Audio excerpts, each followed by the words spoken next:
आज का जो ये कवि सम्मेलन जो आपके समक्ष होगा, इसका संचालन करेंगे युवा साथी हैं वीरेंद्र राठौर, जो कमाल के कवि तो हैं ही, इनकी जो बोलने की एक अदा है, एक शैली है, वो आप देख पाएंगे। तो मैं वीरेंद्र राठौर का स्वागत करता हूं, वीरेंद्र राठौर जी, और आगे का संचालन वीरेंद्र जी ही करेंगे।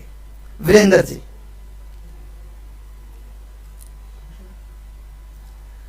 न्यू थान थिएटर ग्रुप के इस 11वें वार्षिक उत्सव पर मैं आप सभी महनीय श्रोताओं और प्रबुद्ध श्रोताओं का हमारे साथ इस वर्चुअली तरीके से जुड़ने पर बहुत बहुत स्वागत करता हूं, अभिनंदन करता हूं। और एक ऐसा ग्रुप जिसकी खुशबू यकीनन हरियाणा में ही नहीं बल्कि पूरे देश में विद्यमान है। आज से 11 वर्ष पूर्व 26 सितंबर 2009 को विकास शर्मा जी के सानिध्य में एक नाटक तैयार किया गया था जिसका शीर्षक था अमानत एक शहीद की। और जब उसे रंगमंच पर किसी मंच पर प्रस्तुत किया गया साथियों के द्वारा, और उसकी जो खुशबू थी, उसका जो प्रभाव था, वो काफी दूर तक पहुंचा। और उसी खुशबू को लिए हुए, उसी खुशबू से सराबोर इस मंच ने फिर लगातार कई आयाम स्थापित किए, ना सिर्फ कुरुक्षेत्र में, ना सिर्फ हरियाणा में, बल्कि भारत जैसे देश के विभिन्न जिलों में, विभिन्न शहरों में इन्होंने अपने नाटकों का मंचन किया। और इसके अध्यक्ष आदरणीय श्री नीरज सेठी जी, जिनके सानिध्य में ये पौधा लगातार प्रफुल्लित हो रहा है और आज एक ऐसे वृक्ष के रूप में अपने आप को स्थापित कर चुका है जिसकी खुशबू काफी दूर तक पहुंच रही है। और आज जैसा कि आप सबको विदित है, कोरोना काल का समय चल रहा है। ऐसे में तमाम प्रकार की गतिविधियां और संवाद संपन्न नहीं हो पा रहे हैं, किसी प्रकार की गैदरिंग संभव नहीं है सरकार की हिदायतों के हिसाब से भी। तो तमाम जो कार्यक्रम है, जो भी मीटिंग्स हैं, वो ऑनलाइन माध्यम से संपन्न कराए जा रहे हैं। और इसके अनुसार ही हम इस कार्यक्रम को आप सबके समक्ष ऑनलाइन रूप से लेकर के आए हैं। कल 26 सितंबर को पहला कार्यक्रम रखा गया था, रंगमंच चर्चा, जो आप सबने सुनी, आदरणीय डॉक्टर मोहित गुप्ता जी जिसके संचालक थे। और आज इसका दूसरा भाग कवि सम्मेलन के रूप में आप सबके समक्ष कुछ ही क्षणों में हाजिर है। मैं वीरेंद्र कुरुक्षेत्र विश्वविद्यालय से एमए हिंदी साहित्य का विद्यार्थी, हिंदी की कविता की ओर से आप सबको प्रणाम करता हूं, नमस्कार करता हूं। और मेरा निजी रूप से बेहद सौभाग्य है कि इतने बड़े बड़े तोप हिंदी के डॉक्टर्स, पीएचडी, उनके सानिध्य में, उनके साथ मुझे इस मंच पर मंच संचालन का मौका मिल रहा है। और मेरी उम्र के हिसाब से देखे तो मेरे लिए बहुत ही बड़े मौके की बात है और इस मौके को मैं यकीनन भुनाना चाहूंगा।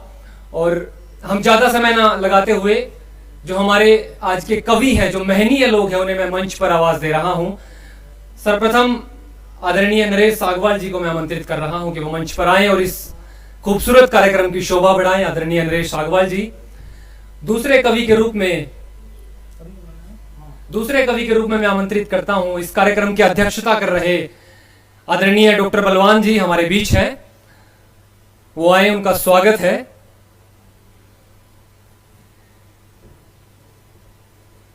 तीसरे कवि के रूप में न्यू थान थिएटर ग्रुप के बड़े ही महत्वपूर्ण सदस्य और कला के क्षेत्र में पिछले कई वर्षों से लगातार कार्यरत, एक किरदार में अनेकों किरदार निभाने वाले आदरणीय शिव कुमार सर हमारे बीच हैं, उनका स्वागत है। एक युवा कवि आदेश, एक युवा फनकार हमारे बीच हैं। और अक्सर एक बात कही जाती है कि सरकारी विद्यालयों में, सरकारी स्कूलों से जो बच्चे आते हैं उनमें कहीं ना कहीं प्रतिभा की कमी होती है। एक टैग उन बच्चों पर लगा दिया गया है, लेकिन मेरा ऐसा मानना है कि सरकारी विद्यालयों में प्रतिभा का अथाह सागर निवास करता है। अगर जरूरत है तो उन्हें सही रास्ता और सही दिशा निर्देश के साथ आगे लेके आने की। तो इसी बातों को सच्चाई और के रूप में हम सबके सामने प्रस्तुत करते हुए अपनी प्रतिभा का लोहा मनवाया है जिस विद्यार्थी ने पिछले कुछ समय में। आदेश हमारे साथ है, उनका स्वागत है। कुरुक्षेत्र विश्वविद्यालय से संगीत एवं नृत्य विभाग में बतौर प्रोफेसर की भूमिका में कार्यरत आदरणीय पुरुषोत्तम जी हमारे साथ हैं, जो संगीत को गाते हैं, संगीत को जीते हैं। और संगीत जिसे आत्मा से गाया जाता है, आत्मा से सुनाया जाता है, पुरुषोत्तम जी हमारे बीच में हैं, एक बड़ी ही महनीय शख्सियत। और इस कार्यक्रम में आप सभी तमाम सदस्य जो ऑनलाइन माध्यम से वर्चुअली हमारे साथ जुड़े हैं, आप सबका बहुत बहुत स्वागत करता हूं। देखिए, मंच संचालन अपने आप में एक बहुत बड़ी बात है, किसी भी कार्यक्रम की निजामत करना अपने आप में बहुत बड़ी बात है। और मेरे लिए एक स्वप्न के सच होने जैसी बात है। मैंने कभी नहीं सोचा था मैं इस 4 पंक्तियों के माध्यम से इस कार्यक्रम की भूमिका, इस कार्यक्रम की रूपरेखा तैयार करता हूं कि हंसती मुस्कुराती जिंदगानी चाहिए, हंसती मुस्कुराती जिंदगानी चाहिए, शब्दों की जागृत कहानी चाहिए, और सब कुछ मिल जाता है आसानी से मगर, सब कुछ मिल जाता है आसानी से मगर एक सिर्फ उसकी मेहरबानी चाहिए, एक सिर्फ उसकी मेहरबानी चाहिए। और एक मैं आप सबके सामने डिस्क्लेमर डाल दूं, घोषणा कर दूं कि मुझे खामोशी में काव्य पाठ करने की आदत नहीं है। तो आप सब लोग जहां से भी जिस प्रकार से हमें सुन रहे हैं, तालियां और आहा वाह करते रहिएगा, ताकि आपकी तालियों की सिहरन और आपकी तालियों की स्पर्श हम तक पहुंचे, हमें भी ऐसा लगे कि लोग सुन रहे हैं। तो जैसा कि आप सबको पता है, इन दिनों कोरोना का समय चल रहा है और बड़ा मुश्किल है कि कोई भी किसी भी प्रकार के गैदरिंग का कार्यक्रम हम कर सकें। सरकार की हिदायतें हैं और इकट्ठा नहीं होना है, क्योंकि पूरे विश्व में इस बीमारी का जिस प्रकार से आकार चल रहा है, पूरा विश्व इसकी चपेट में है और हमारा देश भी एक महत्वपूर्ण हिस्सा है। तो हमें उन सभी नियमों का पालन करना है। आज इस कवि सम्मेलन में मैं आप सबका स्वागत करता हूं। एक छोटी सी 5 पंक्तियों की लघु कथा से मैं इस कार्यक्रम का आगाज करता हूं और इन सभी कवियों का परिचय उस छोटी सी लघु कथा के रूप में आप सबके समक्ष रखना चाहूंगा। एक बार हथौड़ा जब परेशान हो गया ताले पर चोट करता करता और उसे खोल नहीं पाया, पूरे तरीके से वो पसीने से तरबतर हो गया, तो पास में पड़ी चाबी से उसने पूछा कि मैं इस पे सुबह से प्रयास कर रहा हूं, मैं इसे खोल नहीं पाया, आप इस ताले को इतनी आसानी से कैसे खोल लेती हो? तो चाबी का जो जवाब था, जो उत्तर था, वो इन सब कवियों का परिचय है। तब चाबी ने मुस्कुराते हुए कहा कि आप इसकी ऊपरी सतह पर चोट कर रहे हो, मैं इसके हृदय में प्रवेश करती हूँ, इससे अनुरोध करती हूँ कि कृपया खुल जाइए। और ये मेरे उस अनुरोधन को मुस्कुरा करके स्वीकार कर लेते हैं और खुल जाते हैं। तो यहाँ पर मैं एक बात कहना चाहता हूँ कि हम शब्द के लोग हैं और हमारा काम समाज में मोहब्बत की खुशबू फैलाना है। हम शब्द के माध्यम से लोगों के हृदय में प्रवेश करते हैं, उन्हें ये एहसास कराते हैं कि ये जिंदगी आपकी है, इस जिंदगी में एहसास भरिए और इस जिंदगी को उसी मोहब्बत से जिए जिस मोहब्बत से ईश्वर ने आप सबको जीवन में भेजा है। तो मैं पहले कवि के रूप में मंच पर आमंत्रित कर रहा हूं प्रिय कवि आदेश को। और एक छोटा बच्चा है, बिल्कुल 10वीं कक्षा का छात्र है, और मेरे हिसाब से इसके लिए भी बहुत बड़ी बात है कि इतने बड़े और इतने महनीय कवियों के बीच में इसे मौका दिया गया है। मैं प्रिय आदेश को इन 2 पंक्तियों के हवाले से आवाज दे रहा हूं कि तुम आ गए हो, तुम आ गए हो तो कुछ चांदनी सी बातें हो, तुम आ गए हो तो कुछ चांदनी सी बातें हो, जमी पर कहां चांद रोज रोज उतरता है, जमी पर कहां चांद रोज रोज उतरता है। प्रिय आदेश।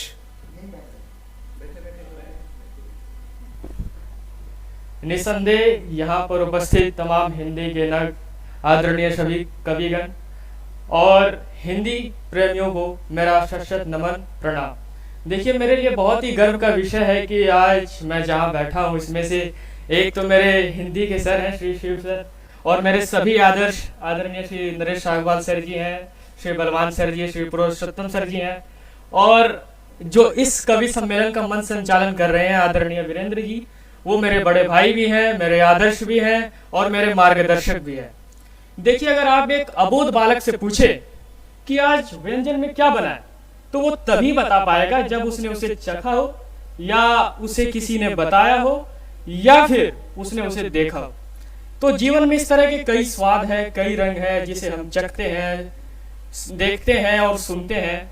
तो हमारे जैसे लोग जीवन के रंगों को, विशेषतः आप जैसे लोग और इनके जैसे लोग जीवन के रंगों को शब्दों के माध्यम से पिरोने का प्रयास करते हैं, और मेरी उसी कोशिश का नाम है कविता, जिसका शीर्षक है दबाव। और यह कविता मैंने खास तौर से युवा पीढ़ी को समर्पित किया है।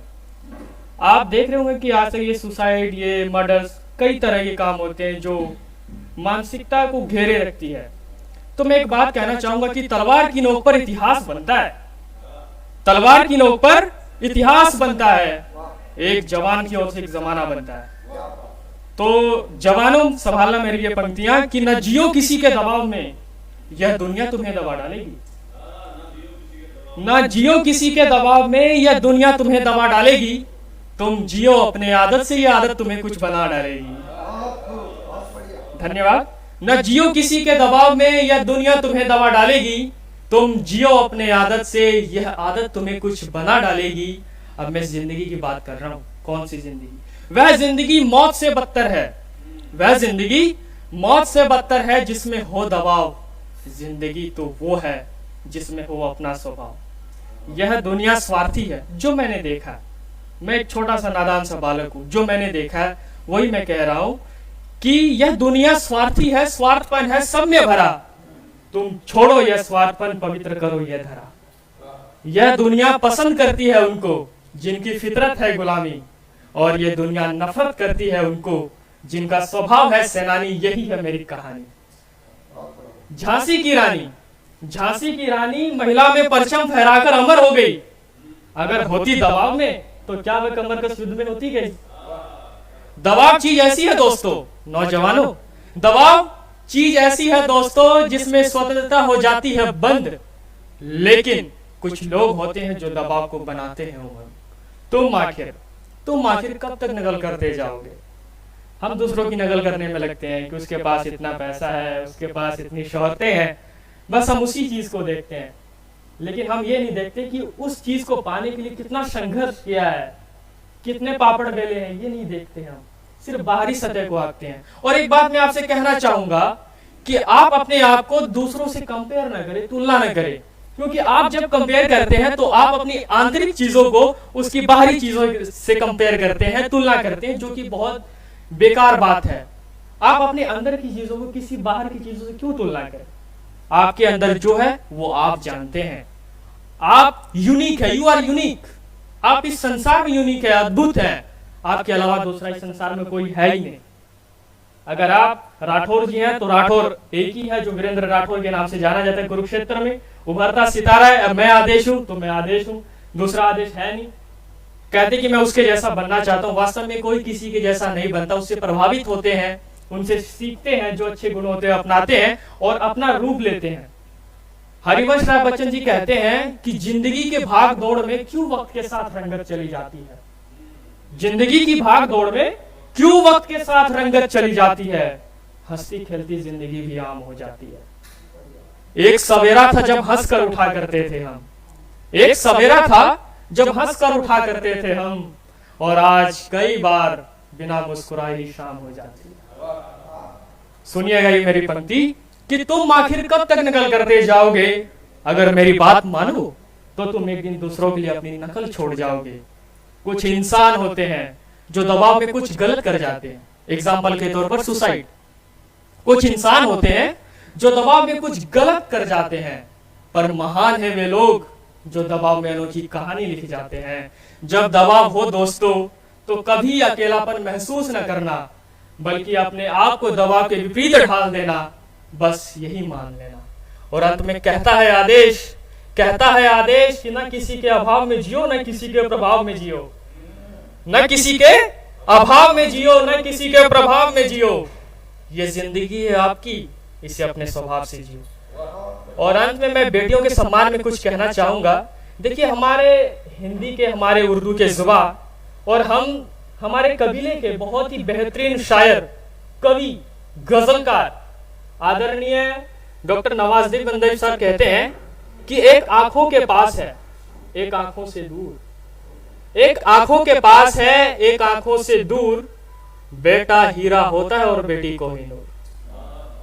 हमारी आजादी के 74 वर्ष पूरे हो चुके हैं सर, लेकिन हमारे इस देश में बेटियां आज भी चैन की सांसें नहीं ले पा रही, आजादी की सांसें नहीं ले पा रही है। ये कहीं ना कहीं हमारी इस मानसिकता की गुलामी को दर्शाता है, जो हम अभी तक पूरे नहीं कर पाए हैं।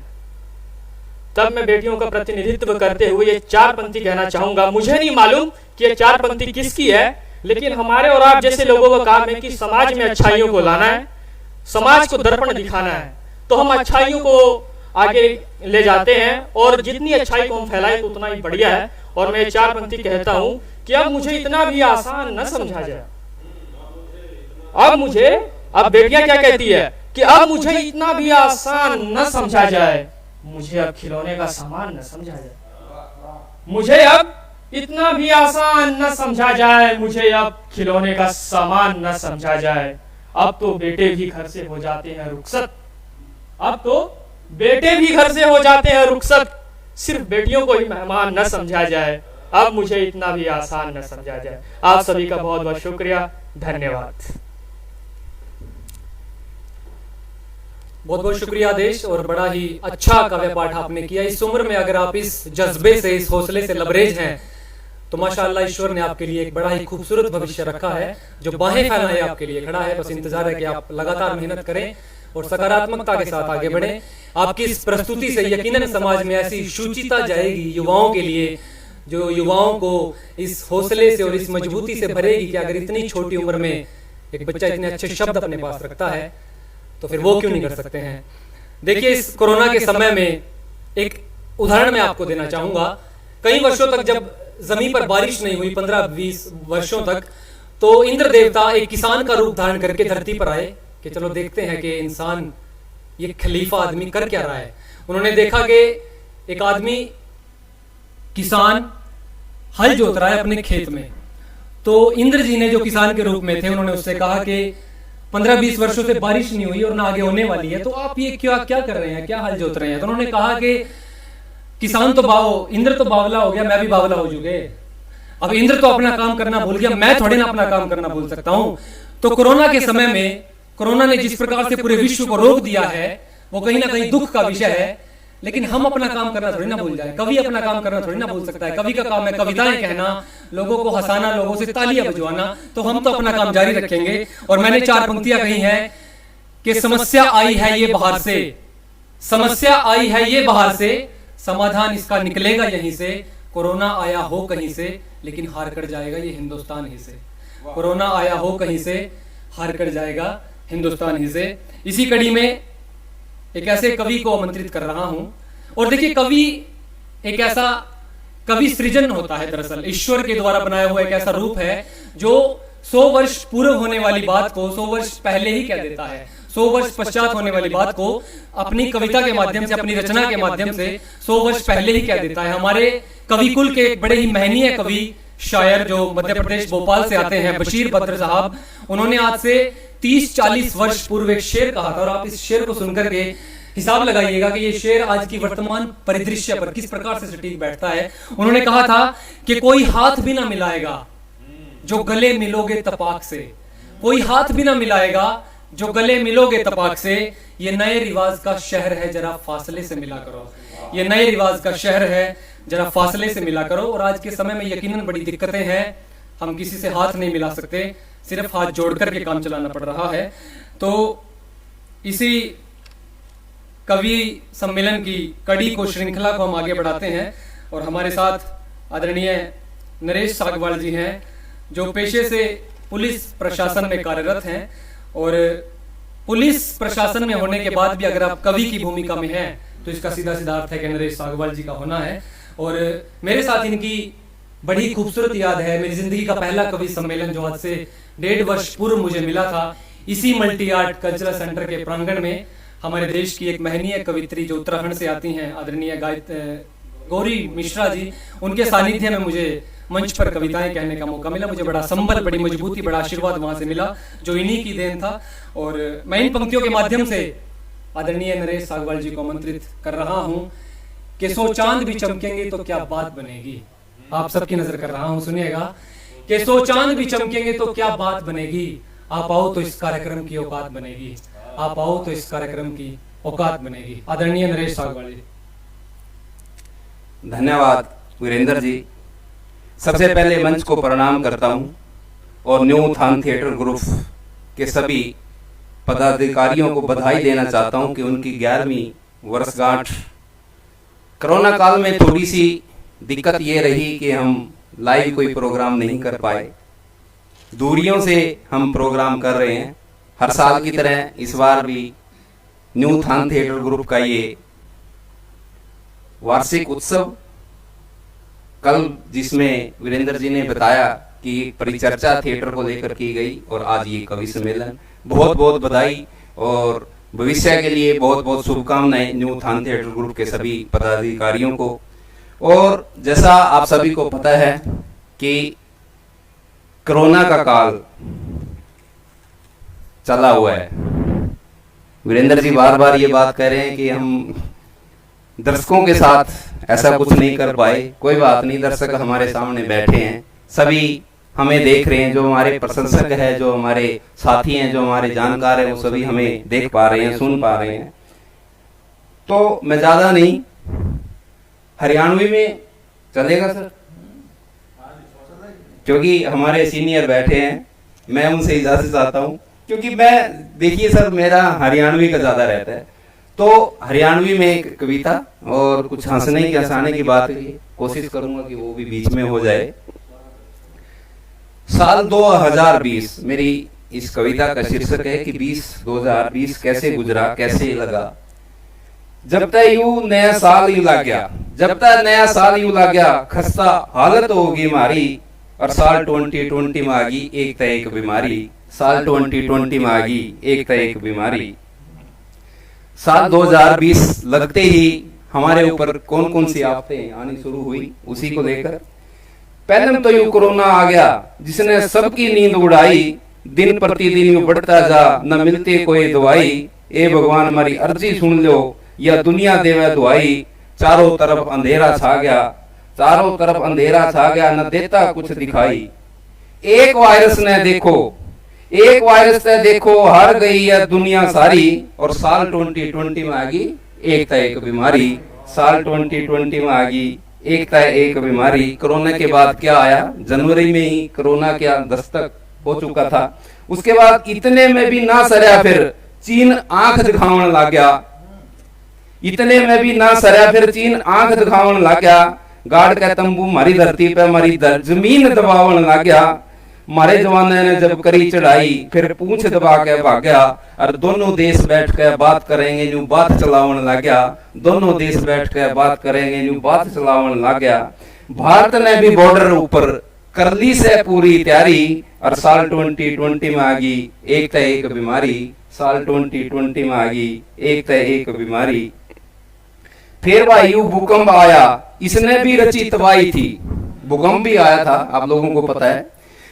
फिर वायु भूकंप आ गया, इसने भी रची तबाही थी, कदे दिल्ली कदे रोहतक आजा, धरती खूब हिलाई थी, कुछ आसमानी बिजली ने मारे, ये कैसी ये करड़ाई थी। कुछ प्यारे कलाकार चले गए, मुंबई पे हुई चढ़ाई थी, कुछ प्यारे कलाकार चले गए, मुंबई पे हुई चढ़ाई थी।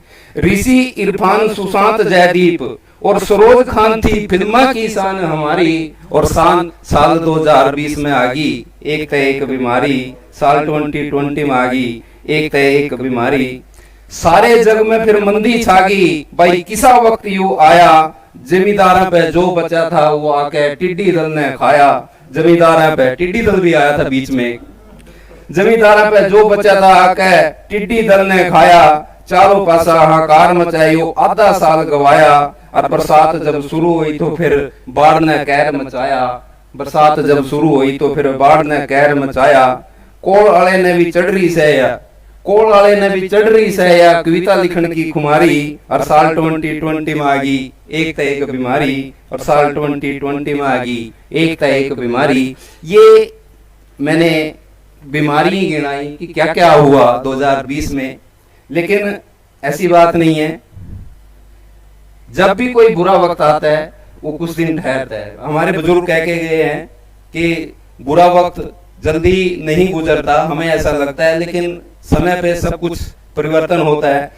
अच्छे दिन न टिक सके, इन्हीं बातों को मैंने इस आखिरी स्टैंजा में, अच्छे दिन न टिक सके या बुरे दिन कितने दिन टिक जावांगे, बस हौसला अपना बना के रखो, अच्छे दिन भी आवांगे, वो दिन भी दूर नहीं जब हम मिलकर खुशी मनावांगे, और कवियां के यहाँ मंच सजाएंगे फिर मिलकर धूम मचावांगे, कवियां के यहाँ मंच सजाएंगे मिलकर धूम मचावांगे। नरेश सागवाल के जो मन में आई, नरेश सागवाल के जो दिल में आई, खोल के कह दी सारी, साल 2020 में आ गई एक तय एक बीमारी, साल 2020 में आ गई एक तय एक बीमारी। सर ये तो हास्य की, अगर आपके पास समय है, समय की कदर करते हुए हास्य की एक मेरी कविता है छोटी सी, मैं ज्यादा समय नहीं लूंगा क्योंकि न्यू उत्थान थिएटर ग्रुप का मैं भी एक छोटा सा सदस्य हूं, और मैं नहीं चाहता कि मैं ही ज्यादा समय लूं। मैं जल्दी जल्दी अपनी एक हरियाणवी की हास्य कविता पढ़ता हूं, ताई भरतो। ताई भरतो मेरी कविता का शीर्षक है, ताई भरतो। मेरी ताई भरतो कद काठी में लंबी तगड़ी, देखण में न्यू लागे थी जनो मर्द। मेरी ताई भरतो कद काठी में लंबी ठाड़ी देखण में न्यू लागे थी जनो मर्द। एक दिन ताई की जाड़ में रात न हो गया दर्द। जाड़ के दर्द ने ताई की इतनी चीख कढ़वाई, जाड़ के दर्द ने ताई की इतनी चीख कढ़वाई, झाड़ा लाए थे लोंग करे थे कुछ भी आराम नहीं आया।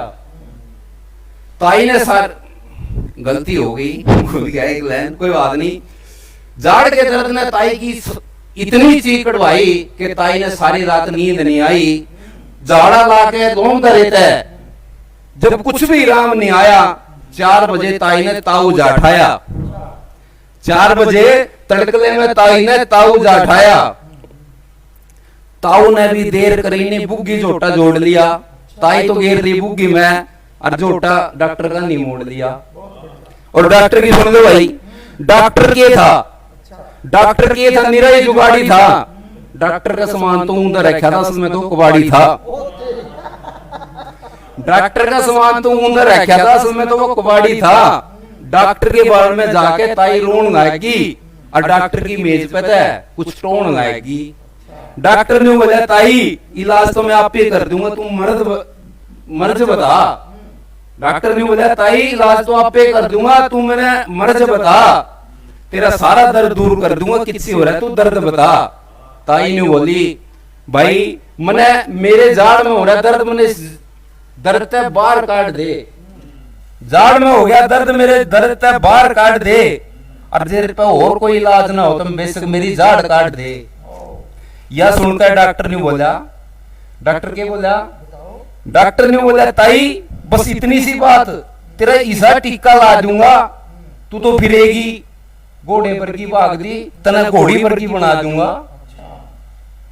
डॉक्टर ने बोला ताई इतनी सी बात है, तेरा ईसा टीका ला दूंगा, तू तो फिरेगी घोड़े पर की भाग दी तना घोड़ी पर की बना दूंगा। यह बात सुनकर ताऊ गिल्ला जा रहा था। ताऊ ने बोला बात सुन रहे छोरे, जो कुछ करना है तोड़ा कर गड़ी बात न बनावा, जो कुछ करना है तोड़ा कर गड़ी बात न बनावा, अपने इंजेक्शन लाना चाहे गोली देनी गड़ी बार न लगावा।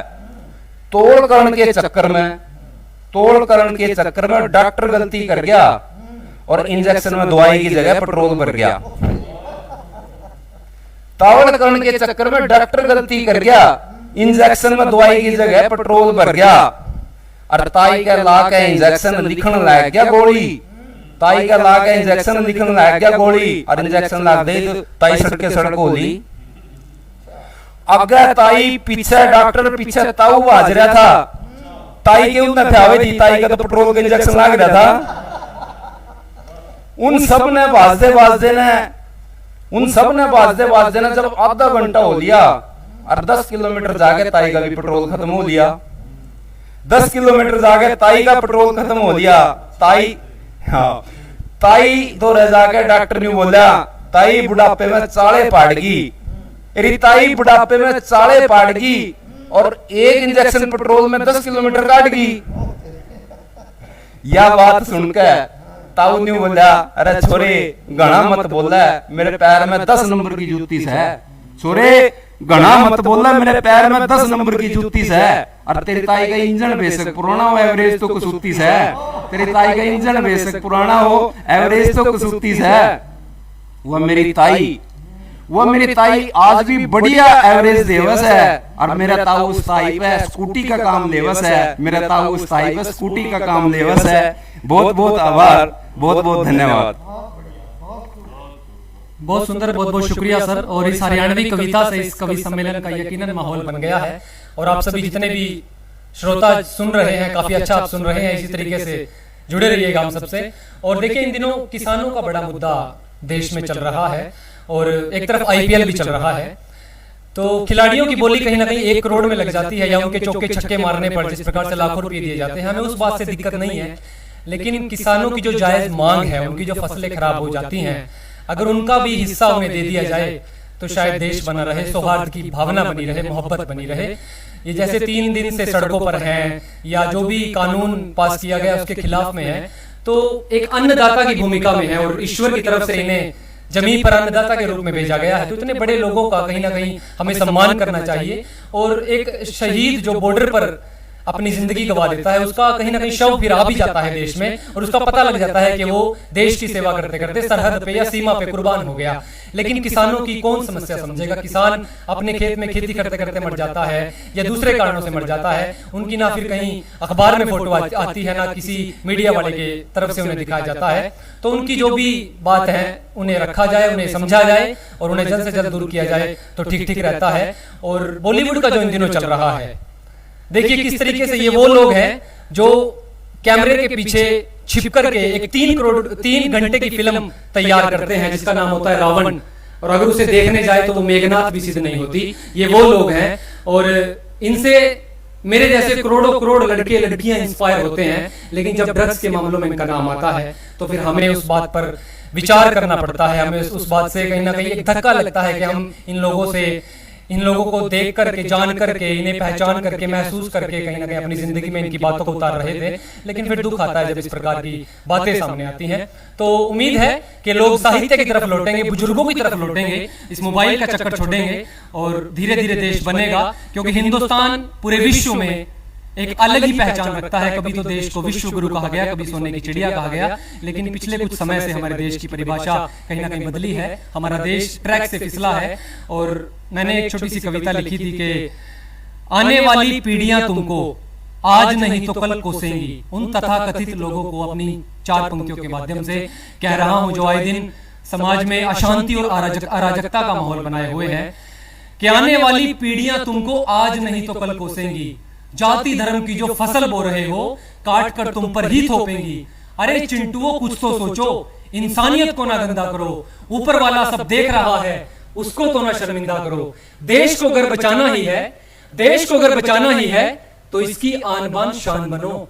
छोड़ो जाति धर्म की बातें, पहले तुम इंसान बनो।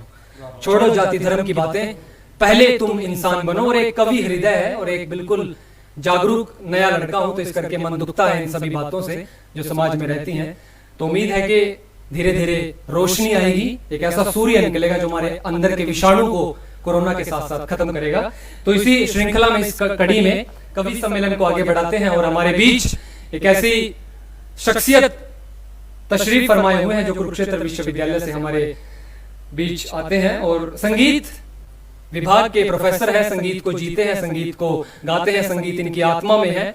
मैं ये 2 पंक्तियां कहकर के आदरणीय पुरुषोत्तम जी को आवाज देता हूं कि आप आए तो बहारों ने लुटाई खुशबू, आप आए तो बहारों ने लुटाई खुशबू, फूल तो फूल थे कांटों से भी आई खुशबू, फूल तो फूल थे लेकिन कांटों से भी आई खुशबू। आदरणीय पुरुषोत्तम जी।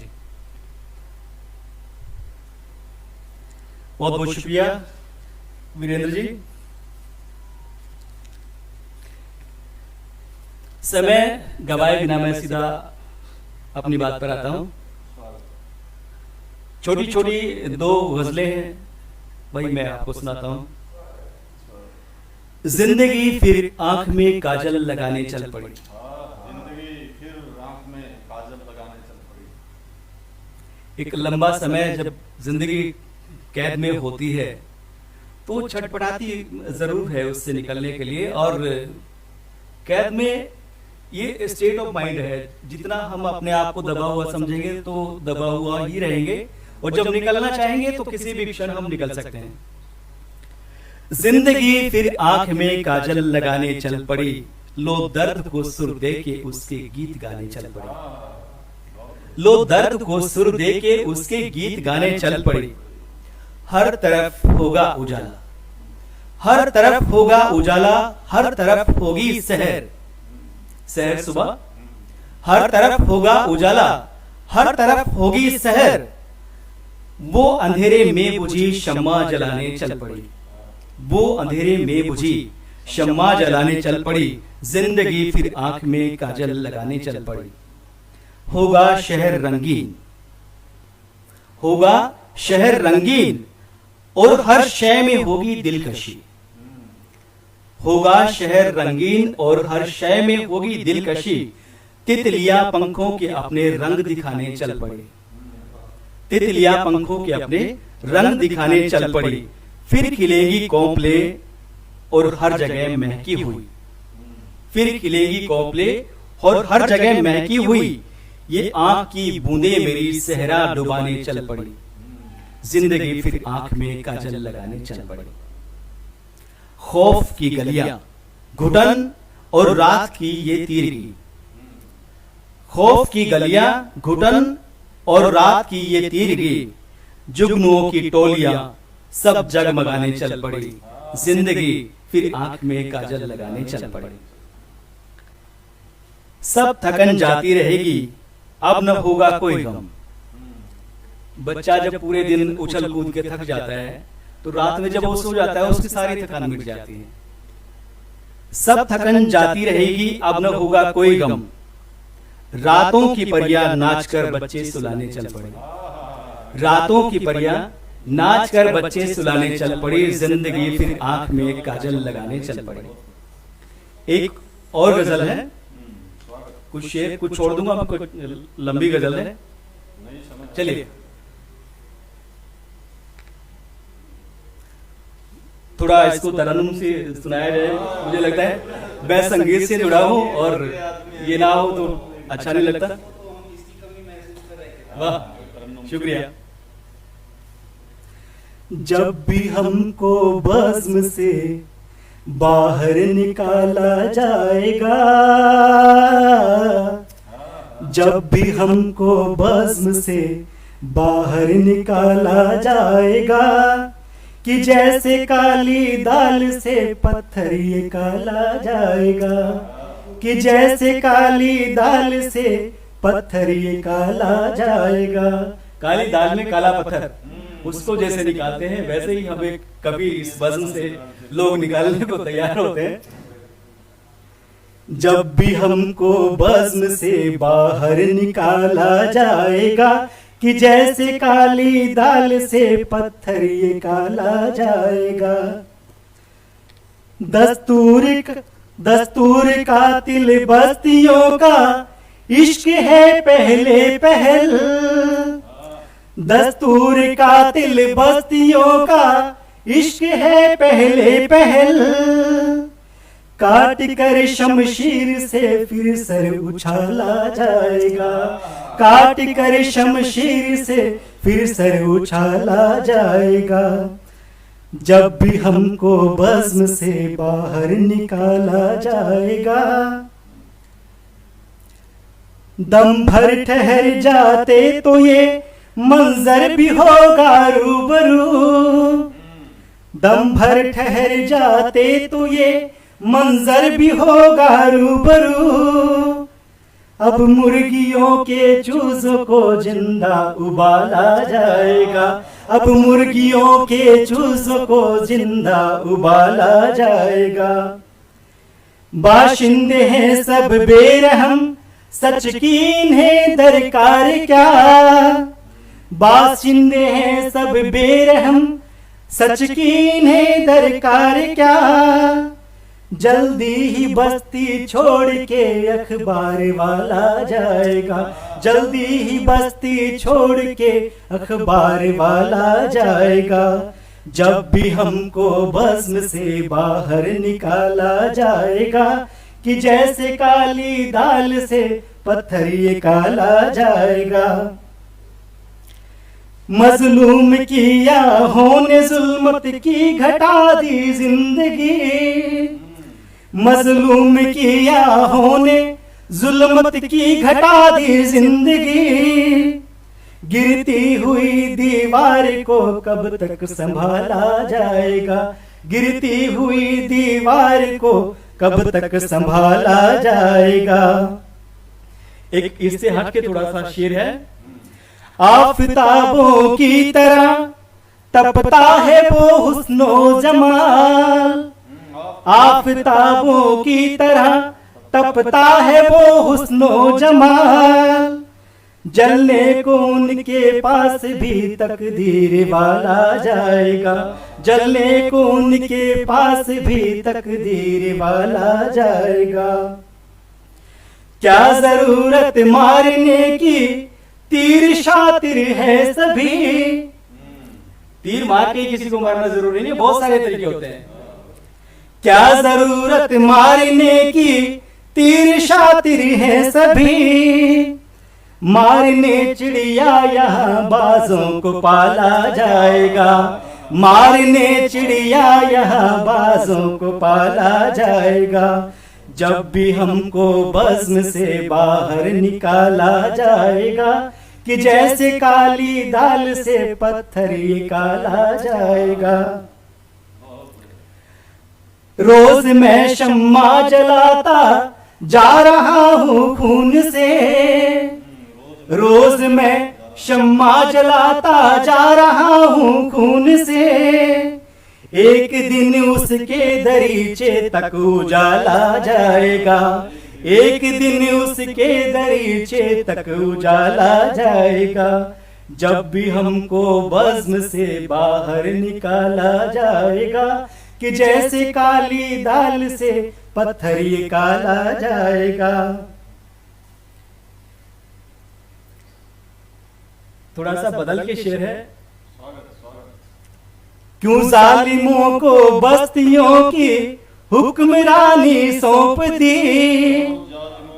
क्यों जालिमों को बस्तियों की हुक्मरानी सौंप दी।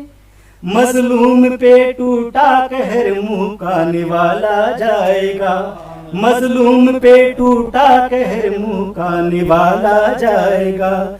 जब भी हमको बज़्म से बाहर निकाला जाएगा, कि जैसे काली दाल से पत्थर निकाला जाएगा, कि जैसे काली दाल से पत्थर निकाला जाएगा। बहुत बहुत शुक्रिया। बहुत बहुत धन्यवाद सर आपका। और बड़ी ही खूबसूरत शब्दों से सजी आपकी ये गजल यकीनन समाज में सौहार्द और सहकारिता को बनाए रखेगी। जब भी हमको बज़्म से बाहर निकाला जाएगा, बड़े ही खूबसूरत शब्द और यकीनन माहौल बन गया। आज से 5-6 महीने पहले 26 जनवरी को हमारा एक राष्ट्रीय पर्व होता है, और मैं एक सरकारी स्कूल में कार्यक्रम में था, तो मैंने वहां देखा कि बच्चे प्रस्तुतियां दे रहे थे।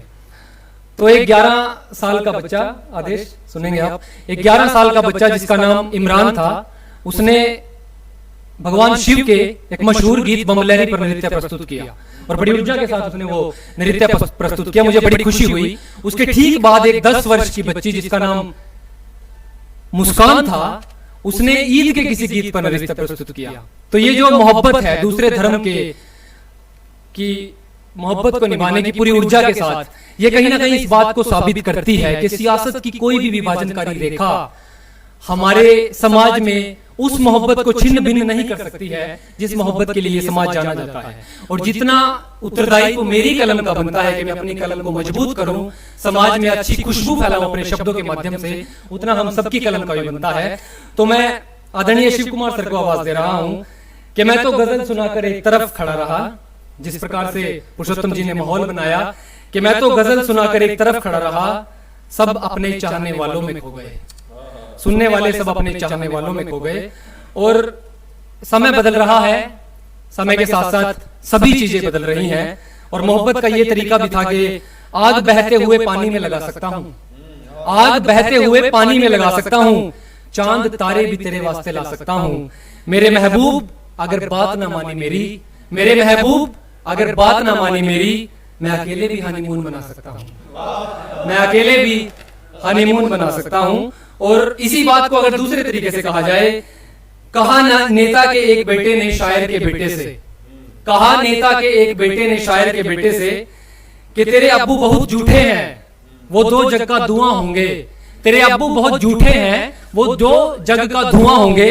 पलटकर कहा शायर के बेटे ने कि मुझे तो ऐसा लगता है तेरी अम्मी जहां है मेरे अब्बू वहां होंगे, कि तेरी अम्मी जहां है मेरे अब्बू वहां होंगे। और एक आखिरी बात सुन लीजिए आदरणीय शिव कुमार जी के भूमिका के रूप में, क्योंकि वो हास्य के बड़े ही महनीय पुरोधा हैं, उन्हें हम सुनेंगे तो उन्हें दिल से सुना जाता है। कोई आदमी कितना ही खूबसूरत क्यों ना हो, लेकिन फेसबुक की प्रोफाइल में उसे जो दिखाया जाता है उससे खूबसूरत नहीं हो सकता। और कोई आदमी कितना ही बदसूरत क्यों ना हो, लेकिन आधार कार्ड में जिस तरीके से दिखाया जाता है उससे बदसूरत नहीं हो सकता। तो आदरणीय शिव कुमार जी हमारे शहर की एक महनीय शख्सियत, जो हिंदी के प्राध्यापक हैं और पिछले कई वर्षों से कला के क्षेत्र में भी लगातार कार्यरत हैं, और मेरे जैसे बच्चों के निजता के स्नेहिल अभिभावक हैं, मुझ जैसे बच्चों के हितों के प्रबल संरक्षक हैं। इनके पुत्र का भी कुछ दिनों पहले गीत आया है, तेरे बिना। हालांकि मैं प्रमोशन नहीं कर रहा, लेकिन अच्छी बातों को कहना पड़ता है, हमारा फर्ज बनता है। बड़ा अच्छा गीत है और बड़ी दूर तक पहुंच रहा है। ईश्वर उन्हें सामर्थ्य दे, उन्हें ऊर्जा दे। तो मैं सर को आमंत्रित कर रहा हूं, हमारे देश के दिवंगत आदरणीय राहत इंदौरी साहब का ये शेर उन्हें नवाज रहा हूं मोहब्बतों के रूप में, कि काम सब गैर जरूरी है जो सब करते हैं। और ये दो पंक्तियां बिल्कुल इनके व्यक्तित्व पर, इनकी प्रतिबद्धता पर, इनके काम के प्रति जो इनकी भावना है उस पर बिल्कुल सटीक बैठती हैं। क्योंकि शिक्षा विभाग में तो बहुत से लोग कार्यरत हैं, लेकिन कौन किस प्रकार का कार्य करता है वो उनके बच्चों के द्वारा बताया जाता है। उनके बच्चे जब उनसे पढ़ करके चले जाते हैं और कई वर्षों बाद जब उनके बच्चे उनसे मिलते हैं, तो एक अध्यापक ऐसा होता है जिसको देख करके बच्चा अपना रास्ता बदल लेता है। तो वो रास्ता बदलना कहीं ना कहीं उस अध्यापक की परिभाषा है। और वो बच्चा जो अपने किसी कार्य में जरूरी बिजी है, व्यस्त है, लेकिन उसके बाद भी अपने अध्यापक को देखकर उससे मिलने जाता है, तो वो उस अध्यापक की परिभाषा तय करता है। तो मैं सर को आमंत्रित कर रहा हूं कि काम सब गैर जरूरी हैं जो सब करते हैं। काम सब गैर जरूरी हैं जो सब करते हैं, ये जनाब कुछ भी नहीं करते हैं, गजब करते हैं। ये जनाब कुछ नहीं करते हैं, गजब करते हैं। आदरणीय शिव कुमार सर। धन्यवाद वीरेंद्र। सबसे पहले तो न्यू उत्थान थिएटर ग्रुप कुरुक्षेत्र को शुभकामनाएं 11वीं वर्षगांठ पर। और इतने प्रबुद्ध कवियों के बीच बैठ गर्व महसूस कर रहा हूं। दो तीन कारण तो पक्के हैं। भाई, मेरे जैसे आदमी को भी बिठा दिया गया, मेरे लिए गौरव की बात है। और एक आज मेरा मस्तक और ऊंचा हो रहा है, बहुत रियली बता रहा हूं, अंदर से खुशी है कि जैसे लोगों का मानना होता है भाई सरकारी स्कूल में तो बच्चे उनका तलफ्फुज़ ठीक नहीं होता, वो पढ़ते नहीं, ये नहीं वो नहीं। और हम अध्यापक यहाँ डॉक्टर बलवान, पुरुषोत्तम जी, मैं, नरेश जी पुलिस के हैं लेकिन अध्यापकों जैसे ही हैं। और आज इतनी खुशी है मुझे कि इस इतने बढ़िया कवि सम्मेलन में दो तो मेरे विद्यार्थी बैठे हैं। मेरे लिए इससे बड़ा गौरव और मैं बता नहीं सकता कि मैं किस तरह अभिव्यक्त करूं। रियली मुझे बहुत अच्छा लग रहा है। और ये सारे जितने बैठे हैं सारे सरकारी स्कूल के पढ़े हुए हैं। और रियली इतना अच्छा मैं आज फील कर रहा हूँ। तो समय के महत्व को समझते हुए, क्योंकि थोड़ा भावुक हो गया हूँ कि बच्चे इतने काबिल हो जाते हैं पढ़ के, और बड़ा अच्छा लगता है। तो संदर्भ भी आज कुछ ऐसा, कोरोना का संदर्भ, कोई युद्ध बुद्ध के संबंध और बहुत सी बातें जो हमने सीखी, उसी संदर्भ में छोटी छोटी 2-3 कविताएं पढ़ूंगा। तो पहली मेरी जो रचना है, काली घनेरी रातें, कोरोना के संदर्भ में ही है ये। काली घनेरी रातें, काली घनेरी रातें मानव को निराशावादी बना देती हैं। सुबह नाम है किस बला का, यह भी भुला देती हैं। रात्रि में हम सहमे होते हैं, रात्रि में हम सहमे होते हैं, आंधी तूफान और प्रेत आत्माओं से। उधेड़ बुन में कटती हैं रातें, कौन बचाएगा इन बलाओं से।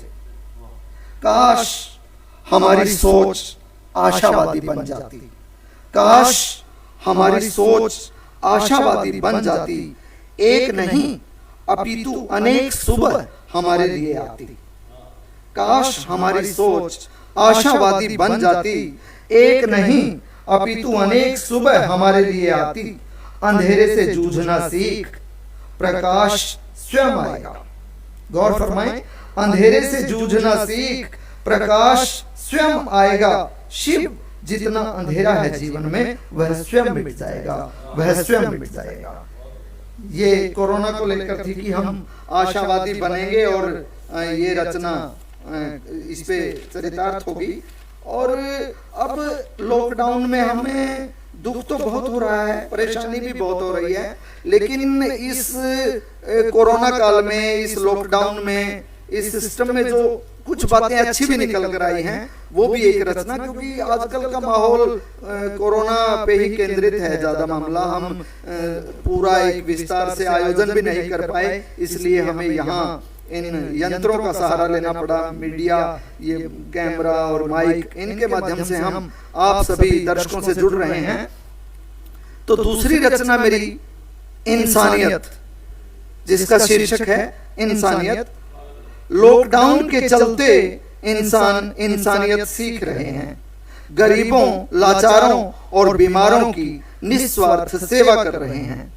जो अब घर में है नई पीढ़ी, जो अब घर में है नई पीढ़ी, माता पिता संग रामायण देख रही है। नैतिकता और जीवन मूल्य क्या होते हैं, इन्हें बारीकी से सीख रही हैं।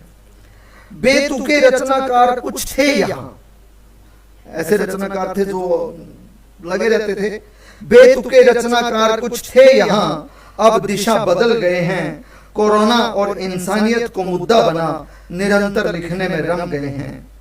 पर्यावरण के स्वच्छ होने पर नेक कार्य हो रहा है, पर्यावरण के स्वच्छ होने पर नेक कार्य हो रहा है। नीला आसमान, शुद्ध हवा, पावन जल भी मन मोह रहा है। लगता है पावन धरा की मुरम्मत चल रही है, लगता है पावन धरा की मुरम्मत चल रही है। प्रभु की हथौड़ी से धरा की बुराइयां निकल रही हैं। यदि कोरोना पर हम विजय प्राप्त कर गए तो सच में ही हो जाएगा चमत्कार। गौर फरमाएं, यदि कोरोना पर हम विजय प्राप्त कर गए तो सच में ही हो जाएगा चमत्कार। शिव चहुं और होगी इंसानियत की जय जयकार, इंसानियत की जय जयकार। ये मेरी दूसरी रचना थी। और अब चाइना के साथ युद्ध, पाकिस्तान की जो गड़बड़ घोटाला है, बस ये एक पंक्ति, क्योंकि ये सारा संदर्भ का मामला और मेरे दिमाग में था कि ये तीन ही बातें जो मैं रखूंगा वो हरियाणवी में रहेगी मेरी रचना। हाँ, शीर्षक है इस कविता का, इन पंक्तियों का, निराली शान। मारे देश की दुनिया के मैं अजब निराली शान से, और देख उरे की संस्कृति ना सब करते सम्मान से। मारे देश की दुनिया के मैं अजब निराली शान से। मारे देश में राम और कृष्ण कई कई बार आए, जितने दुष्ट थे इस धरती पर सारे मार गिराए। इसलिए तो आज भी हो है देवताओं का गुणगान रहे। मारे देश की दुनिया के मैं अजब निराली शान से। रीति रिवाज मारे देश के सब देशाना बावे से, रीति रिवाज मारे देश के सब देशाना बावे से। छोड़ छाड़ के अपने तरीके सब मारा ने अपनावे से। सारी दुनिया मारे देश ने मिलके कहे महान से। मारे देश की दुनिया के मैं अजब निराली शान से। देश मारे की सीमाओं पे जो भी गलत लिखाया, गोले और तोप दाग के उनका खून बहाया। एक बार फिर ध्यान दें, मारे देश की सीमाओं पे जिसने गलत लिखाया, गोले और तोप दाग के उनका खून बहाया। सब देशों ते तगड़े यारो मारे वीर जवान से। मारे देश की दुनिया के मैं अजब निराली शान से। धन्यवाद, थैंक यू, शुक्रिया। बहुत बहुत धन्यवाद शिव कुमार किरमत जी, एक बहुत ही सीनियर रंगकर्मी, न्यू उत्थान थिएटर ग्रुप के बहुत सीनियर कलाकार। आपका हमेशा से ही न्यू उत्थान थिएटर ग्रुप पर आशीर्वाद बना रहता है। तो आइए इस कवि सम्मेलन को आगे बढ़ाते हुए मैं आमंत्रित कर रहा हूं मंच पर, माइक पर आमंत्रित कर रहा हूं उस शख्स को जो आज हम सबका संचालन कर रहे हैं। इस कवि सम्मेलन का संचालन कर रहे हैं, बारी बारी से हम सबको बुला रहे हैं। वो कहते हैं ना कि क्योंकि मैं एक हास्य का आदमी हूँ, कहते हैं ना कि भगवान बोला तूने हमारे को बुलाया, भगवान तूने बुलाया होगा, है ना। हास्य का आदमी, हम हर बात को हास्य में लेते हैं। लेकिन पिछले कुछ दिनों से ये जो माहौल चला हुआ है, देश में चला हुआ है, तो थोड़ा सा हास्य हमारा भी गायब हो गया था। लेकिन कुछ साथी मेरे कहते हैं कि आजकल आप विषयों पर लिखना शुरू कर रहे हैं। बलवान जी ने जैसे थोड़ा विषय चेंज किया है, लेकिन मेरा पता नहीं क्यों सीरियस, मैं भी सीरियस सा हो गया, लेकिन हास्य कहीं ना कहीं गायब हो रहा है। कोई बात नहीं, ये बातें चलती रहेंगी। मैं सिर्फ एक शेर के साथ, वही वीरेंद्र जी वाली बात, मुझे नहीं पता किसका शेर है, लेकिन एक बात कहूंगा कि हम पर उठे सवालों के जवाब हैं हम पर उठे सवालों के जवाब हैं आप। आंधियों में जो ना बुझ सके वो चिराग हैं आप, आंधियों में जो ना बुझ सके वो चिराग हैं आप। मैं मंच पर आमंत्रित कर रहा हूँ वीरेंद्र राठौर। बहुत शुक्रिया सर, और बड़ा ही सुंदर आप सब सुन रहे हैं। देखिए, कोरोना के इस समय में काफी दिक्कतों का हमें सामना करना पड़ा, और हम समाचार पत्रों के माध्यम से और सोशल मीडिया के दूसरे प्लेटफॉर्म के माध्यम से हमने सुना, देखा, जाना कि मुंबई के बाहरी इलाके में काला तेंदुआ देखा गया। एक ऐसी तेंदुए की एक ऐसी प्रजाति जो लुप्त हो गई थी, लेकिन वो देखा नहीं गया, वो तो था। दरअसल हमारी वजह से वो गायब था, क्योंकि इंसान ने जिस प्रकार से प्रकृति का शोषण कर लिया है, जिस प्रकार से पशु पक्षियों की जो जमीन थी, जो ईश्वर ने उनके लिए निर्धारित की थी, हमने उनको भी कहीं ना कहीं अपने लिए रख लिया है। तो वो देखा नहीं गया, वो था वहां पे। और कहते हैं कि वहां पे नदी घुस गई, नदी वहां पे नहीं घुसी, आप वहां पे पहले घुसे थे। तो ये जो ईश्वर की तरफ से मार चल रही है कोरोना के रूप में, जिसे नाम दिया गया है, ये जो ईश्वर की लाठी चल रही है, ये चलनी भी जरूरी थी, क्योंकि ईश्वर ने मनुष्य ने जिस प्रकार से निर्ममता बरती, जिस प्रकार से क्रूरता बरती, उस पर कहीं ना कहीं स्टॉप ब्रेक लगाना बड़ा जरूरी था। और इंसानों की समय रहते आंख खुलेगी, हम सब की आंख खुलेगी, और हम सही समय पर बात को समझ पाएंगे कि उनका भी अपना जीवन है, प्रकृति के भी अपने नियम है, उस नियम को हम जाने और उनका आदर सत्कार करें। मैं वीरेंद्र कुरुक्षेत्र विश्वविद्यालय से एमए हिंदी साहित्य का विद्यार्थी हूं, और शुरुआत करने से पहले मैं एक छोटी सी घोषणा कर दूं, एक डिस्क्लेमर डाल दूं कि मैं कोई कवि नहीं हूं। कवि तो ये सब लोग हैं, ये सब चांद है, खग्योत हैं। मैं तो महज एक खुशनुमा एहसास हूं। अगर आज आप सबको मिला हूं तो जिए इसे दिल खोल करके। और एक छोटा सा बच्चा जब पानी में चांद की आकृति को देख करके उस पर मोहित हो जाता है और उसे जिद कर बैठता है पाने की, लेकिन उस बच्चे की बदनसीबी रहती है कि वह पानी में देखकर ही उस पर खुश हो जाता है कि मुझे चांद मिल गया। लेकिन मेरी खुशनसीबी ये है कि मैंने उस चांद को पा लिया है इन सभी कवियों के रूप में जो मेरे इर्द गिर्द बैठे हैं। मेरी ये खुशनसीबी है कि मैंने इनको पा लिया है। मैं तरन्नुम में विशेष रूप से गाता हूं, जैसे कि मेरी खासियत है। मोहब्बत में मैं लिखता हूं, क्योंकि हमें जिंदगी में किसी से मोहब्बत हुई थी, हमारी आंखें चार हुई थी, और वो मोहब्बत कामयाब ना हो सकी। समय रहते वो शख्स हमारी जिंदगी से जाता रहा। तो मैं उन्हीं सभी बातों को जोड़ते हुए कुछ एक मुक्तक आप सबको सुना देता हूं। शायद आप तक पहुंचे बात तो सूचित करिएगा। तरन्नुम में सुना रहा हूं, आपको पसंद आए। कि सभी नफरत गिले शिकवे आओ की भूल हम जाएं। और किसानों का और सरकार का जो तकरार चल रहा है उस पर भी आप जोड़ करके पढ़ सकते हैं कि सभी नफरत गिले शिकवे आओ की भूल हम जाएं। अंधेरों से सनी बस्ती में अब दीपक कोई जलाए। फासले दिल के हैं तो देख लेना खुद ही हट जाएंगे। फासले दिल के हैं तो देख लेना मिट ही जाएंगे। कि थोड़ा पास तुम आओ थोड़ा सा पास हम आए। कि थोड़ा पास तुम आओ थोड़ा सा पास हम आए। कि निगाहें नाज करती हैं फलक के आशियाने से। दीवानों को है क्या मालूम दीवाने थे दीवाने हैं। दीवानों को है क्या मालूम दीवाने थे दीवाने हैं। यूं तो ये जिंदगी बेहाल थी बेहाल ही है पर। अब संभालिएगा। यूं तो ये जिंदगी बेहाल थी बेहाल ही है पर। मेरा दिल झूम उठता है तेरे बस मुस्कुराने से। मेरा दिल झूम उठता है तेरे बस मुस्कुराने से। एक मुक्तक और सुनिएगा कि सामर्थ्य दर्द के हर तंज से अब घिर गया होगा। सामर्थ्य दर्द के हर तंज से अब घिर गया होगा। मोहब्बत के पतन में अब शिखर से गिर गया होगा। भुला करके मेरे इस प्यार को बैठी है जो पलके। भुला करके मेरे इस प्यार को बैठी है जो पलके। कभी शामिल मैं उनमें था आज दूसरा कोई होगा। कभी शामिल मैं उनमें था आज दूसरा कोई होगा। और देखिए इस नकारात्मकता भरे समय में सबसे बड़ी जरूरत है पॉजिटिविटी की, क्योंकि हिंदुस्तान ने बहुत बड़ी बड़ी लड़ाइयां लड़ी हैं। ये कोरोना तो छोटी सी लड़ाई है, 1857 की क्रांति आप याद कर सकते हैं, 1947 का जो भी एक बहुत बड़ा संग्राम हमने ओपोजिशन के खिलाफ लड़ा वो आप देख सकते हैं, पढ़ सकते हैं, जान सकते हैं। तो ये तो एक छोटी सी बीमारी है, समय रहते चली जाएगी। तो मैं ऐसे नकारात्मकता के समय में पॉजिटिविटी वाली कविता पढ़ रहा हूँ, सकारात्मकता भरने वाली कविता पढ़ रहा हूँ, तरन्नुम में सुना रहा हूँ, शायद आपको पसंद आए, सुनिएगा। कि साथी तू साथ देते चलना, जीना यहाँ तो मरना यहाँ है।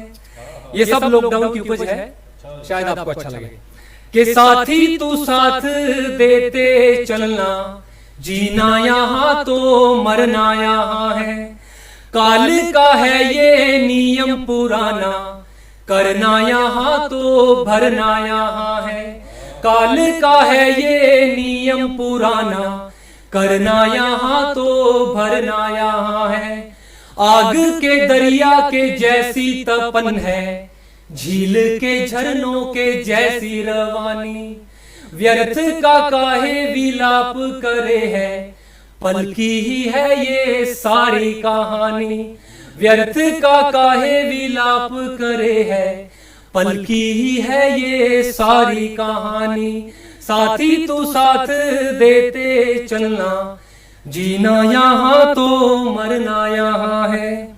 आज और अब की बात तू कर ले, क्योंकि हम अगर अपने वर्तमान में जिएंगे, अपने वर्तमान को बेहतर बना लेंगे, तो यकीनन एक अच्छा भविष्य हमारे लिए बाएं फैलाए खड़ा है। तो समर्पित कर रहा हूं, सुनिएगा। आज और अब की बात तू कर ले, कल का दिन किसने है देखा।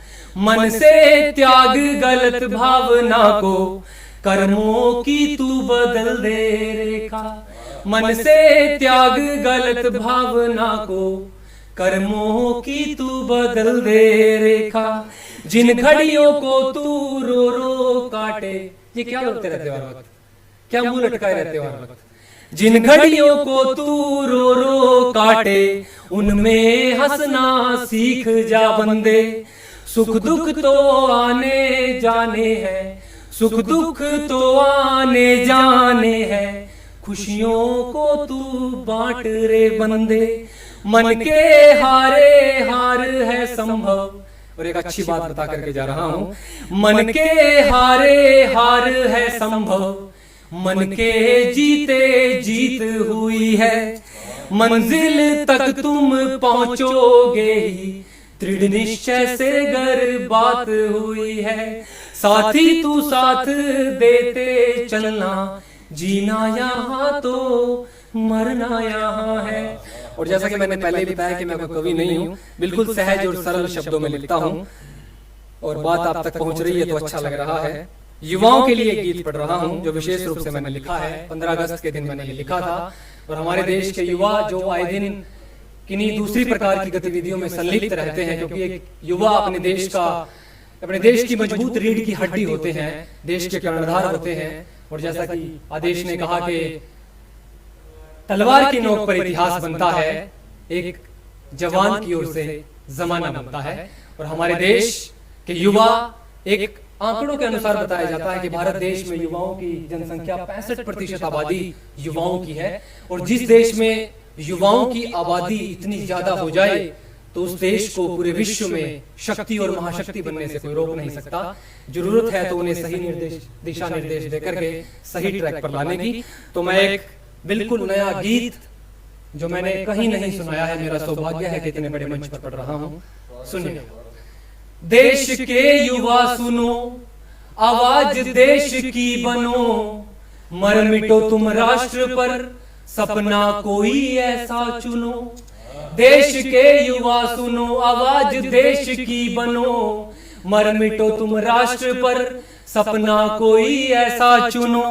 प्रचंड ऊर्जा के धनी हमेशा से ही तुम रहे, देश ये पुकारता है इसका तुम मनन करो। देश के युवा सुनो। अब पहला बंद सुनिएगा, एक एक शब्द युवाओं को समर्पित है, अगर बात सही कह दी हो सुनिएगा। दृष्टि में पिरो ना तुम। हमारे यहाँ एक दिक्कत है, हम कोई भी काम शुरू करते हैं तो ना से शुरू करते हैं। हमें ना से कोई भी काम नहीं शुरू करना चाहिए। अगर हम काम को ना से ही शुरू कर देंगे तो कितने सफल रहेंगे उसमें। तो इसी भावना के साथ सुनिएगा। दृष्टि में पिरोना तुम भरे पूरे संसार को, चुनौतियों को यूं रखो के हंस के सब स्वीकार हो। दृष्टि में पिरोना तुम भरे पूरे संसार को, चुनौतियों को यूं रखो के हंस के सब स्वीकार हो। हर तरफ संघर्ष का अब समय है आ गया, असंगठित अन्याय से भरा समय है छा गया। संगठित होकर के तुम जुड़ करके साथ आकर के, संगठित होकर के तुम संघार त्रुटियों का करो, बन के प्रहरी राष्ट्र के कल्याण राष्ट्र का करो। देश के युवा सुनो आवाज देश की बनो, मर मिटो तुम राष्ट्र पर सपना कोई ऐसा चुनो। सुनिएगा। पथ राष्ट्र के निर्माण का अब है तुम्हारे हाथ में, तुम जरा भी ना डरो खड़ा है देश साथ में। तुम जरा भी ना डरो, और अच्छी चीजों के साथ अच्छी बातों के साथ हर कोई खड़ा है। पथ राष्ट्र के निर्माण का अब है तुम्हारे हाथ में, तुम जरा भी ना डरो खड़ा है देश साथ में। पहचानो अपनी शक्ति को, शिरा से बहते रक्त को, वक्त है ये हाथ में बदल दो इस वक्त को। वक्त है ये हाथ में तो बदल दो इस वक्त को। नव संकल्पों की ज्वाला से हौसला बढ़ा रखो, जो दिशाओं को महका दे हवा कोई ऐसी रखो। देश के युवा सुनो। आखिरी सुनिएगा।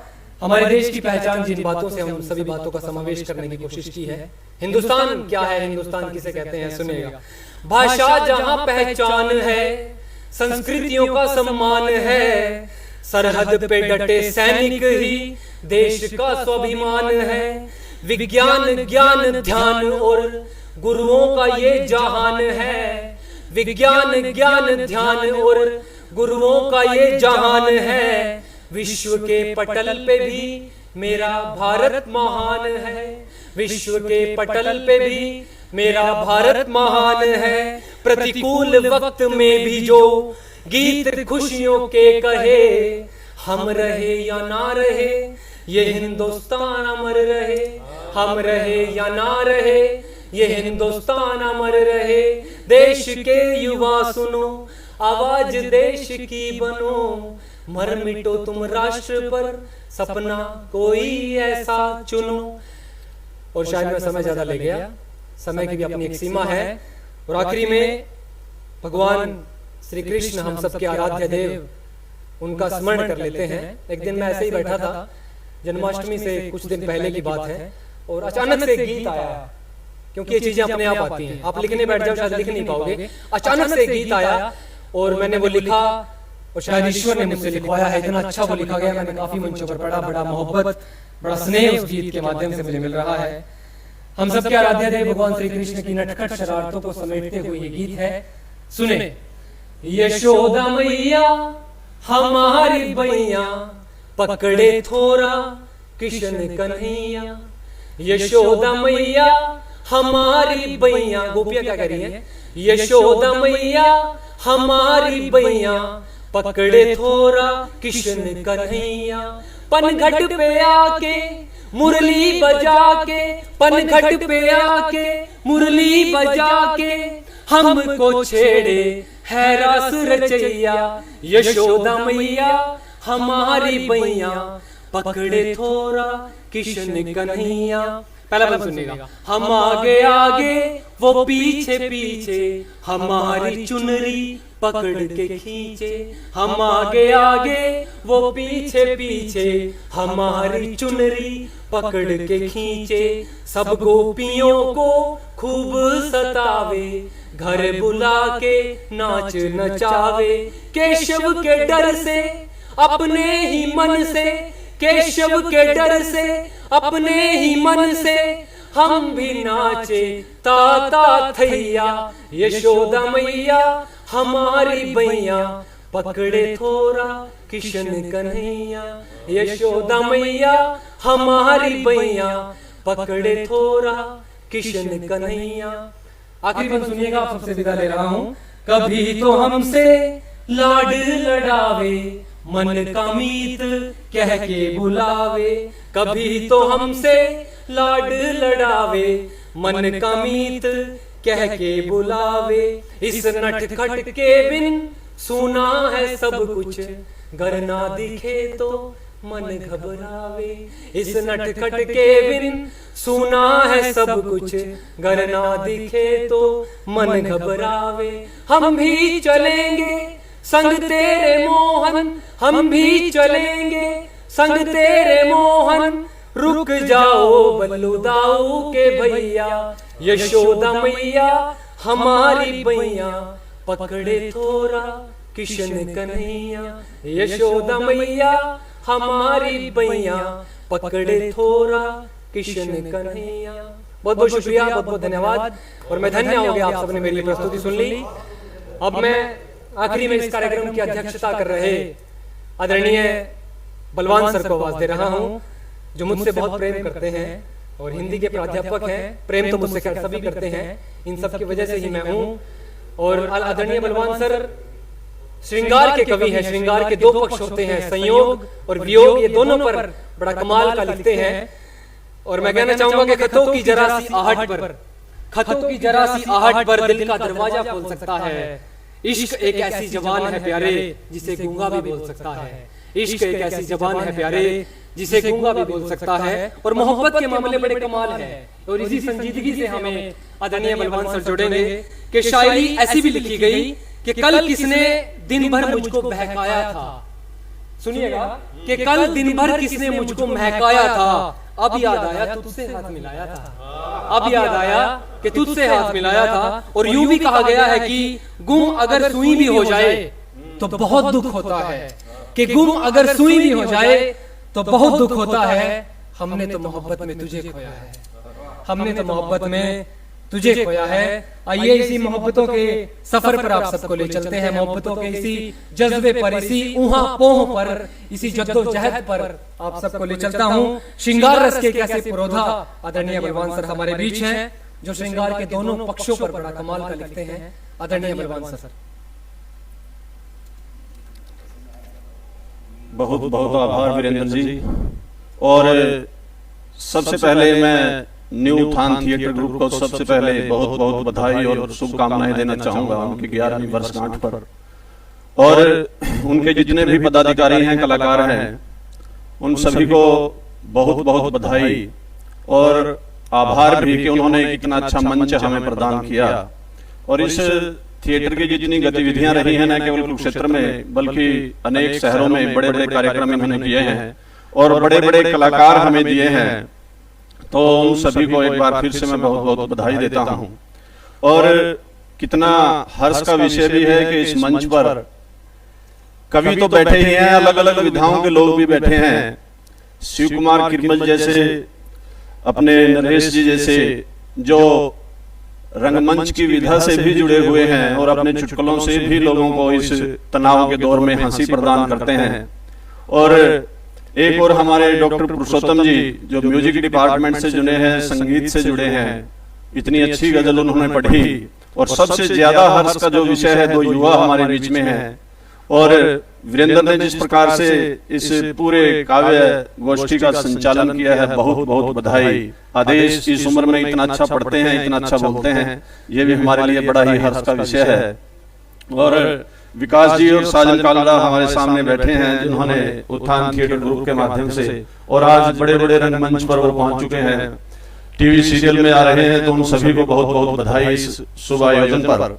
और कविता की बात हो रही है तो 4 पंक्तियां कविता से ही शुरू करूंगा कि धरती का और चीर कर लती का जन्म लेती है, धरती का और चीर कर लती का जन्म लेती है, पर्वत का हृदय पिघलता है तो सरिता जन्म लेती है, और दफन होती है नींदें जब कई रातों की, तब जाकर कहीं कोई कविता जन्म लेती है, तब जाकर कहीं कोई कविता जन्म लेती है। और अभी बात की वीरेंद्र ने कि वियोग पक्ष और संयोग पक्ष दोनों पर लिखते हैं, श्रृंगारिकता की बात आती है। हालांकि पहले मैं इस पर नहीं लिखता था, लेकिन पुरुषोत्तम जी ने हमें एक अवसर दिया, कॉलेज में म्यूजिक डिपार्टमेंट में, यूनिवर्सिटी में एक कार्यक्रम इन्होंने किया, और आज की युवा पीढ़ी का इंटरेस्ट देख करके उसके बाद मुझे भी लगा कि शायद श्रृंगार रस पर भी कुछ लिखना चाहिए, चाहे वो संयोग की बात है या वियोग की बात है। और उसी में से 4 पंक्तियां हैं कि वो चाहता तो है मुझे मगर मेरा नहीं है, वो चाहता तो है मुझे मगर मेरा नहीं है, उस सूरज की रोशनी में सवेरा नहीं है, और परिंदे आते तो रहे उस पेड़ पर लेकिन उसकी शाखाओं में किसी का बसेरा नहीं है, उसकी शाखाओं में किसी का बसेरा नहीं है। और श्रृंगार के साथ जब हास्य भी जुड़ जाता है तो और अच्छा बन जाता है। वो 4 पंक्तियां हैं कि गुनगुनाना जो आता तुमको तो शकीरा ना बन जाते तुम। शिव कुमार किरमत जी ध्यान दीजिएगा कि गुनगुनाना जो आता तुमको तो शकीरा ना बन जाती तुम, और थोड़ा सा जो तप लेती तो हीरा ना बन जाते तुम। कि गुनगुनाना जो आता तुमको तो शकीरा ना बन जाती तुम, और थोड़ा सा जो तप लेती तो हीरा ना बन जाती तुम। और हाथ छुड़ाकर अलग हो गई एक छोटी सी गलती पर, हाथ छुड़ाकर अलग हो गई एक छोटी सी गलती पर, हंसकर जहर जो पी लेती तो मीरा ना बन जाते तुम। हंसकर जहर जो पी लेती तो मीरा ना बन जाती तुम। और फिर उधर से भी जवाब आता है कि लिखना पढ़ना जो आता तुमको तो दिनकर ना बन जाते तुम। रामधारी सिंह दिनकर कि लिखना पढ़ना जो आता तुमको तो दिनकर ना बन जाते तुम, और मैं तो थी ही बंद कलीसी मधुकर ना बन जाते तुम। कि लिखना पढ़ना जो आता तुमको तो दिनकर ना बन जाते तुम, और मैं तो थी ही बंद कलीसी मधुकर ना बन जाते तुम। और मैंने भी तो आंख उठाकर देखा था बस उसकी ओर, मैंने भी तो आंख उठाकर देखा था बस उसकी ओर, हंसकर जहर जो पी लेते तो शंकर ना बन जाते तुम। हंसकर जहर जो पी लेते तो शंकर ना बन जाते तुम। और शंकर जी की बात आई है तो 4 पंक्तियां कि शंकर बनकर हलाहल पीना मुश्किल होता है, शंकर बनकर हलाहल पीना मुश्किल होता है, फटे दूध को फिर से सीना मुश्किल होता है। और अभी वक्त है देख लो कोई जीवन साथी तुम भी, तन्हाइयों में अक्सर जीना मुश्किल होता है, तन्हाइयों में अक्सर जीना मुश्किल होता है। और कुछ पंक्तियां और आपको समक्ष रखना चाहूंगा कि यह भी नीति पर कुछ लिखा था कि यह भी सही नहीं कि आदमी ठूंठ सा तन जाए, ठूंठ सा, यह भी सही नहीं कि आदमी ठूंठ सा तन जाए, और इतना घमंड ना करो कि हर किसी से ठन जाए। यह भी सही नहीं कि आदमी ठूंठ सा तन जाए, और इतना घमंड भी ना करो कि हर किसी से ठन जाए। फलदार वृक्ष की तरह थोड़ा झुकना भी जरूरी है, मगर इतना भी ना झुको कि पीठ का पायदान बन जाए, मगर इतना भी ना झुको कि पीठ का पायदान बन जाए। और अब एक गजल के साथ अपनी वाणी को विराम दूंगा कि मधुर मिलन के सपनों की सौगात तुम्हारे नाम लिखूं, मधुर मिलन के सपनों की सौगात तुम्हारे नाम लिखूं, रत जगों में जो गुजरी वो रात तुम्हारे नाम लिखूं। ध्यान दीजिएगा, किरमत जी, शिव कुमार किरमत जी हमारे बीच में है, चुटकुलों के माहिर हैं। आज एक गजल उन्हीं की नजर कि मधुर मिलन के सपनों की सौगात तुम्हारे नाम लिखूं, रत जगों में जो गुजरी वो रात तुम्हारे नाम लिखूं। और आंखों से जो कही गई और खामोशी से सुनी गई, आंखों से जो कही गई और खामोशी से सुनी गई, लब जिसको न कह पाए वो बात तुम्हारे नाम लिखूं, लब जिसको न कह पाए वो बात तुम्हारे नाम लिखूं। और मेरे ख्वाबों की गलियों में तेरी याद महकती है, मेरे ख्वाबों की गलियों में तेरी याद महकती है, जो सपनों ही में हो पाई वो मुलाकात तुम्हारे नाम लिखूं, जो सपनों ही में हो पाई वो मुलाकात तुम्हारे नाम लिखूं। और ये उदासी किस खुशी में मुझसे दूर नहीं होती। विरोधाभास देखिए कि ये उदासी किस खुशी में मुझसे दूर नहीं होती, और तेरे जाने से जो गुजरे वो हालात तुम्हारे नाम लिखूं, तेरे जाने से जो गुजरे वो हालात तुम्हारे नाम लिखूं। और मैं चाहकर भी न बोल सका और तुम भी थे खामोश रहे, मैं चाहकर भी न बोल सका और तुम भी थे खामोश रहे। दिल ने दिल से जो कहे वो जज्बात तुम्हारे नाम लिखूं, दिल ने दिल से जो कहे वो जज्बात तुम्हारे नाम लिखूं। और फकीर कबीर का वंशज हूं कुछ और तो मेरे पास नहीं, फकीर कबीर का वंशज हूं कुछ और तो मेरे पास नहीं। पुरवाई के झोंकों की बरसात तुम्हारे नाम लिखूं, पुरवाई के झोंकों की बरसात तुम्हारे नाम लिखूं। और एक बार फिर से बहुत बहुत आभार न्यू उत्थान थिएटर ग्रुप का कि उन्होंने इतना अच्छा मंच हमें प्रदान किया। और आगे के लिए वीरेंद्र जी। बहुत बहुत शुक्रिया सर। और जैसी मैंने भूमिका बनाई थी सर के बारे में, उसी हिसाब का परिचय सर ने अपनी पंक्तियों के माध्यम से दिया। बड़ी खूबसूरत और सुंदर शब्दों से लैस इनकी रचनाएं हम सब तक पहुंची और बड़ी मोहब्बत से आप सबने सुना। अब ये कार्यक्रम अपने समापन की ओर है कि मुश्किल कोई आन पड़ी तो घबराने से क्या होगा। इतनी बड़ी मुश्किल जो पूरे विश्व पे आई हुई है, घबराने से क्या होगा। कि मुश्किल कोई आन पड़ी तो घबराने से क्या होगा। जीने की तरकीब निकालो, मर जाने से क्या होगा। जीने की तरकीब निकालो, मर जाने से क्या होगा। और एक जमाना था जब महबूब अपने महबूब पर जुल्म करता था तो उदासी में वो अपने कमरे में जाकर के मुंह लटका करके बैठ जाता था। और हमारे शायर कुछ ऐसा शेर चिपका देते थे कि उधर मुंह फेर कर क्या ज़िबा करते हो। सुनना बलवान सर, कि उधर मुंह फेर कर क्या ज़िबा करते हो। इधर देखो मेरी गर्दन पर खंजर की रवानी देखो। सुने ना जाते थे तुमसे मेरे दिन रात के शिकवे। कफन सरकाओ मेरी बेजुबानी देखो। कफन सरकाओ मेरी बेजुबानी देखो। और आज का समय जिस मोहब्बत में है और जैसे आशिकों पर है, तो शायर ऐसे समय में क्या कहता है कि बिछुड़ के तुझसे किसी और पर मरना है। बिछुड़ कर तुझसे किसी और पर मरना है। ये तजुर्बा भी इसी जिंदगी में करना है। और हम किसी और के हो जाएं तो हैरत कैसी। हम किसी और के हो जाएं तो हैरत कैसी। तुमने जो जख्म दिए हैं उन्हें भी तो भरना है। तुमने जो जख्म दिए हैं उन्हें भी तो भरना है। और बड़ी मोहब्बत के साथ आपने सुना। इन दिनों देश में काफी गमगीन माहौल है। सरहद पर चीन है, पाकिस्तान है, देश में कोरोना है। पाकिस्तान जैसे विषयों पर हम नहीं लिखते दरअसल, क्योंकि पाकिस्तान 2 कौड़ी का देश है और हमारी कविताएं करोड़ों की हैं। तो 2 कौड़ी के देश पर अपने करोड़ों की कविताएं क्यों जाया करनी। लेकिन पाकिस्तान जैसे देश पर सहानुभूति के रूप में फिर भी एक बात कहना चाहता हूं, शायद इस कार्यक्रम के माध्यम से, इस ऑनलाइन कार्यक्रम के माध्यम से पहुंचे कि युद्ध कोई भी हो, शुरू वो करते हैं लेकिन खत्म हम करते हैं। और पाकिस्तान जैसे देश की जितनी आबादी है, इतने तो हमारे यहाँ फ्री वाईफाई के चक्कर में टावरों के नीचे बैठे रहते हैं। तो पाकिस्तान जैसे देश जिनका ज़मीर खत्म है, वो अपने देश की विकास के बारे में नहीं सोचेंगे कि हमारे देश ने इंजीनियर पैदा किए हैं, बड़े बड़े साइंटिस्ट पैदा किए हैं, बड़े बड़े कवि पैदा किए हैं, जो पूरे विश्व में भारत जैसे देश का प्रतिनिधित्व करते हैं, हिंदुस्तान का प्रतिनिधित्व करते हैं। लेकिन उन्होंने सिर्फ आतंकवाद के अलावा कुछ नहीं पैदा किया, जबकि हम दोनों आजाद साथ साथ में ही हुए थे। तो पाकिस्तान जैसे देश को अपनी सरहद के अंदर अपने देश की समस्याओं पर विचार करना चाहिए, ना कि हमारे देश की समस्याओं पर।